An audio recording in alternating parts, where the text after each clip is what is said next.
여러분들 저지 푸딩 다들 들어보셨죠? 처음 들어봤을 때는 이름이 왜 이래?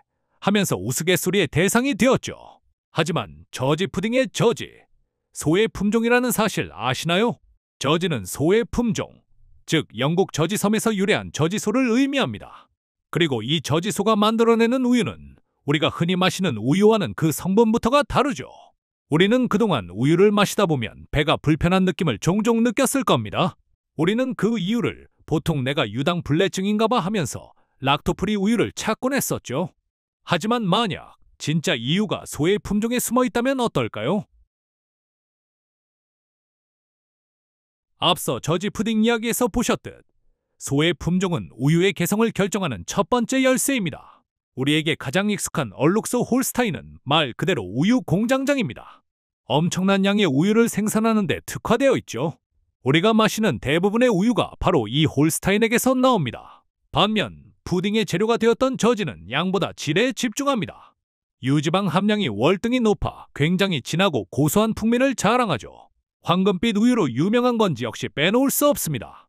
베타카로틴 함량이 높아 우유가 옅은 노란색을 띠는데 이 때문에 골든 밀크라는 별명으로 불리기도 합니다. 이처럼 소의 품종에 따라 우유의 맛과 지방 함량, 색깔까지 모든 것이 달라집니다. 그런데 최근 과학은 우리 눈에 보이지 않는 더 근본적인 차이에 주목하기 시작했습니다. 바로 우유 속 단백질의 미세한 구조입니다. 실제로 저지나 건지, 품종은 홀스타인에 비해 소화가 편안하다고 알려진 A2 단백질을 가질 확률이 훨씬 높습니다. 그렇다면 혹시 A2 우유에 대해 들어보셨나요? A2 우유의 비밀은 우유 단백질의 약 80%를 차지하는 카제인, 그 중에서도 베타카제인이라는 성분 안에 있습니다. 이 베타카제인은 아주 작은 유전적 차이로 인해 A1과 A라는 두 가지 형태로 나뉩니다. 본래 야생의 소가 가졌던 베타카제인은 A2 형태였습니다. 인간의 손길이 닿기 전 자연 그대로의 우유였죠.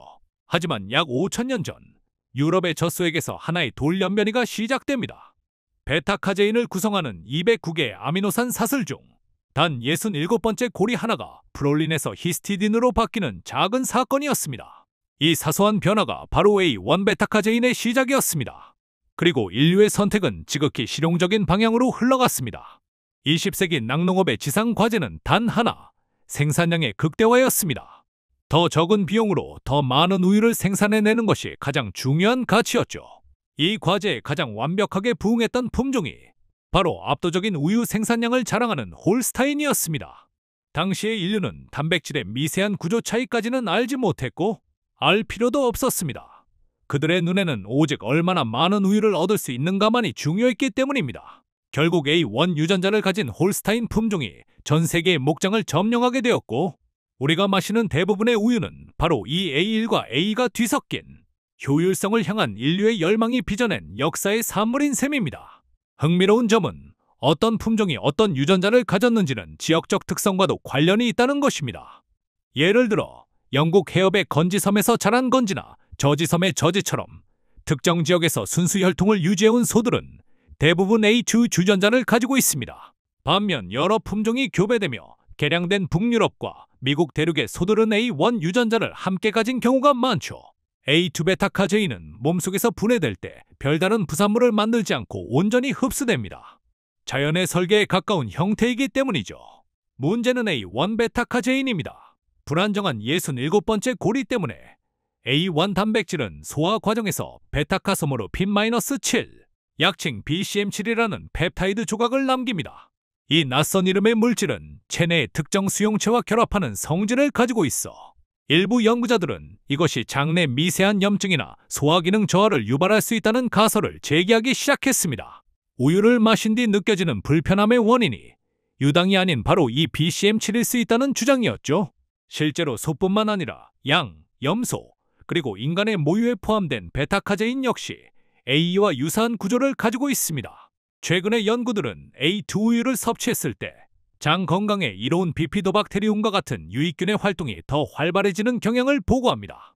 불필요한 자극이 사라진 장내 환경이 비로소 유익균들이 번성할 수 있는 안정적인 터전이 되어주는 셈입니다.